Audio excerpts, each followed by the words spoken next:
Alright, I'm back for another one, this time playing Lillia instead of Nidalee. That's on the advice of Coach Curtis, he recommended the champ. Starting out against a Pantheon with a Malzahar in the mid lane, so I'm actually feeling a bit confident to go for a ward on his Raptors. Thinking about it in hindsight though, they could have potentially been like 5-stack in the top lane or anything like that, and could have ended up dying there. What I should probably do in the future is ping my team to get a little bit of backup going in for that. Did have the Vex in the mid lane who has the Fear on her passive, so that could have helped guarantee a bit of safety there. Once I do have the ward down, one thing I need to definitely work on is actually paying attention to it during my clear. I tend to tunnel a little bit on that, or on the clear itself. That probably is partially at least to being kind of new to the champion. This is about 20 games in. Still working on the mechanics of the clear itself. It's not quite as fast as it probably should be. I'm not sure what the average is, but still at least finishing before Skull Crab most of the time.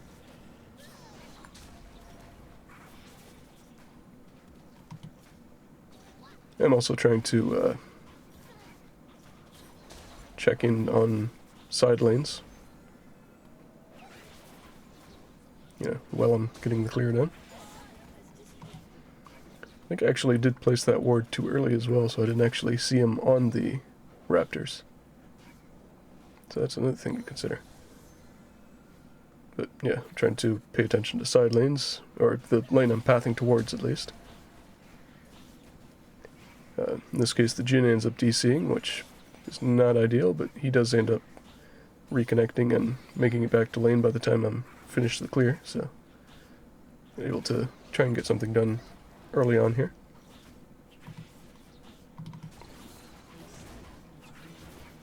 And there he is.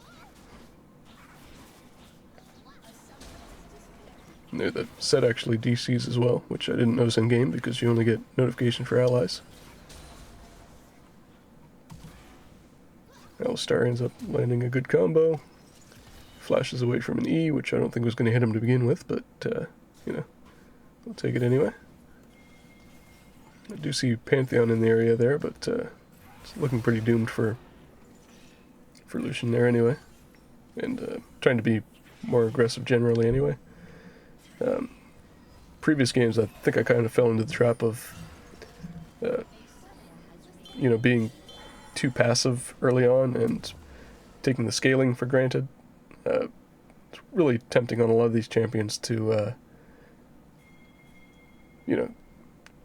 default to not fighting early and lean too hard into the power farming. With Lillia, where she's quite a fast farmer, at least after getting Faded Ashes and starting into some of the AP items, farms quite quickly, so she has a lot of downtime in between. I had been kind of thinking of her as a ult-reliant jungler for ganks, but after this game in particular, kind of trying to be more active even without ult, have been reconsidering that. Put that ward down there after seeing them hit the blast cone just to see if I can see if if Pantheon was going for an invade, which he doesn't end up doing. Other than that, it's just full clearing top to bot. Been full clearing top to bot in a lot of the games, unless I just don't have any set up bot lane. Here I end up going around to try and poke at the enemy bot lane since my Krugs are late spawn because I did them after my red. Don't really get anything, so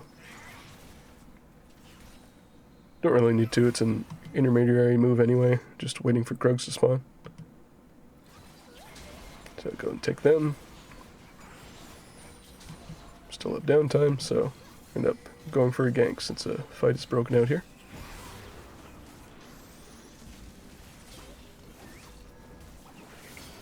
We end up getting the Feet of Warfare as a result, which is pretty nice.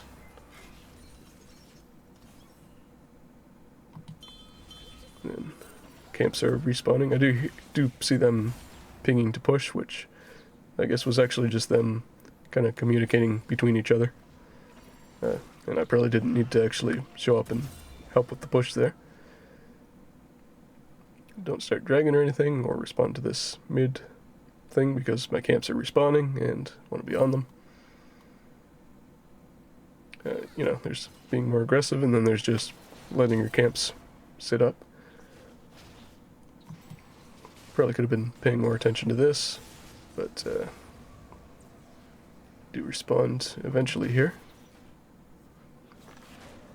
Vex kind of brings the fight over, so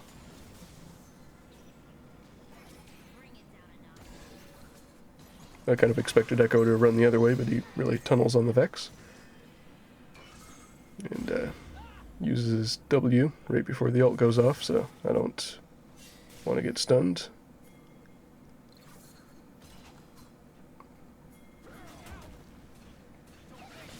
Still working on the, you know, fighting as Lillia. It's not the cleanest or anything. Echo actually ends up getting away here.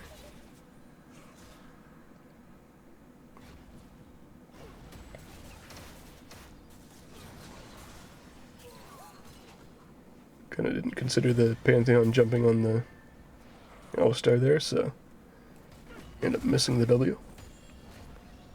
Maybe could have saved that and played the fight out a little better. But with Pantheon dead, and I think we'd seen him use his ult as well, end up starting the grubs here. I'm sitting on 2 smites, so one thing that I have noticed is kind of a habit that I've been doing is smiting the first grub and then trying to have the second smite ready for the third grub, which I'm thinking now might not always be ideal.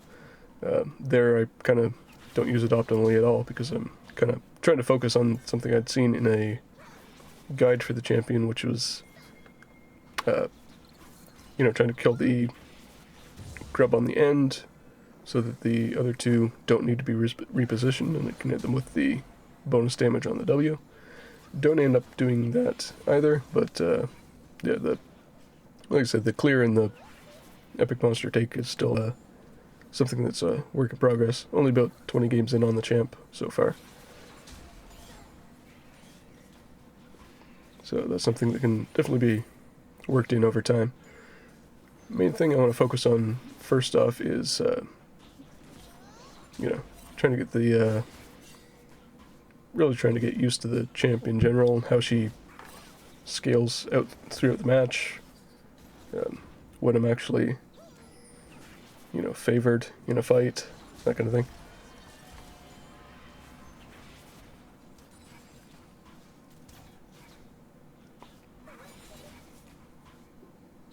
See Jin ulting here, or hear him anyway.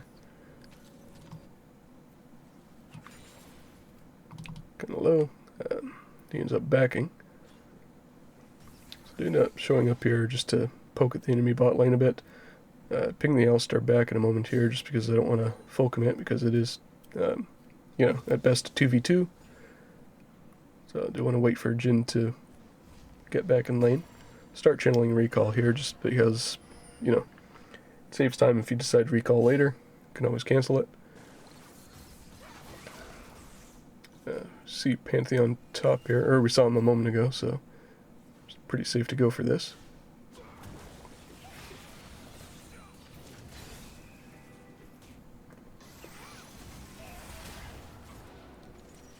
And since we do manage to kill one of them, and I don't have anything respawned quite yet at the top lane, or at the top side, end up going for Drake. Gromp ends up respawning, and Pantheon does take it, but it's not the worst trade. If it was my entire top side being taken or something, then, you know, that would be reason to worry, but 1 camp for Dragon, it's not so bad. All-Star has Spellbook, so he ends up teleporting top lane. I just stack my passive on Wolves here to get there faster. And here I waste my ult because I think we needed to kill him, but turns out we did not. He ends up dying to the burn anyway. And a bit of indecision here. I end up starting to path back to my camps, but I realized the enemy jungler's dead, where he took my Gromp, and I saw it on the way by that it wasn't up, so the icon's gone. He probably didn't sequence his own camps because he's been doing quite a bit of fighting in the top lane, and, you know, obviously took the time to go into my jungle and take my Gromp. So this could have been a lot quicker. Do end up getting the 2 camps and managed to get out afterwards.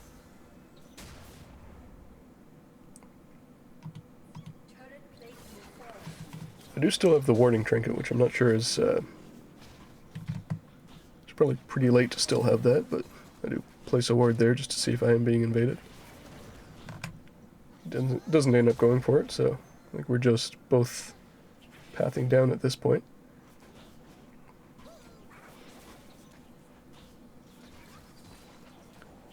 Which he should actually have a tempo advantage on, but I think he is also having his blue respawn soon, so I think we end up getting there around the same time.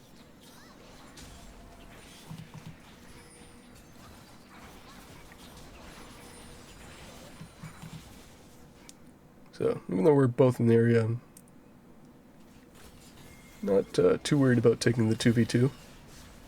Just because I think we are all a lot stronger at this point. I guess the AD carries are not particularly, there's not a huge difference between them, but trying to be more aggressive and learn the limits of the champion, so, 5-1 at the start of this. If there's ever a time to go for a more aggressive play, that would be it. One thing I did find out after this game was that apparently the dash from W is worth about 450 movement speed. Actually, I just want to go back a bit in this fight. So kill the set, turn it into a 2v2. And there, end up flashing just to preserve health. That's kind of worth, and then going back in using the W to get out afterwards. But yeah, where it's worth worth about 450 movement speed, and I have more than 450 currently. It's actually not ideal to use it like this as a gap closer, because it actually slows you down rather than speeding you up. But as the stacks fall off, if I drop down to 400, then it's worth using it at that point. As a quick reposition, either to dodge a skill shot or, close the gap on an enemy. Or create distance. But over 450, then it's kind of more of a... I want to save it for the damage. And here, starting this Herald, probably not ideal, just because all our members are bot lane at the moment. So if there was a time to get it collapsed on, this would pretty much be it. But they end up surrendering either way, so it goes unpunished, but it's something I should probably be aware of in the future. With that said, I think the main takeaways here are that can definitely be a lot more aggressive on the champion than I had been previous to this. Some of that might seem like, results-oriented thinking, but the fact that it can work out, definitely, I think, worth going for more in the future, and I can review afterwards to see if the reason it either worked or didn't work was, either due to an error in mechanics or try and determine whether it was something that maybe shouldn't have been gone for in the first place, just due to, the macro of it. Like this, Herald would be an example here. This was probably something that I could have waited for a bit, rather than going for it immediately. Like, that was something that, even though it didn't end up getting punished, it probably could have, now that I'm thinking back on it. But, yeah, that's pretty much it. Gonna continue a bit with the Lillia. I had also played a Hecarim game, which I'm not sure if I'm gonna continue with Hecarim as well. Maybe I'll end up adding him later down the line, but I think for now, the reason I'd picked him previously was because would have ended up as pretty much a 4 AP team with just a solo AD. Where I do have the Briar already as a pick, might just hold off on the Hecarim pick and just focus on Lillia and play Briar if the situation like that comes up. But yeah, that gives me stuff to work on. I'll keep updating as updates happen, or as progress develops. You know what I mean. Anyway, peace out.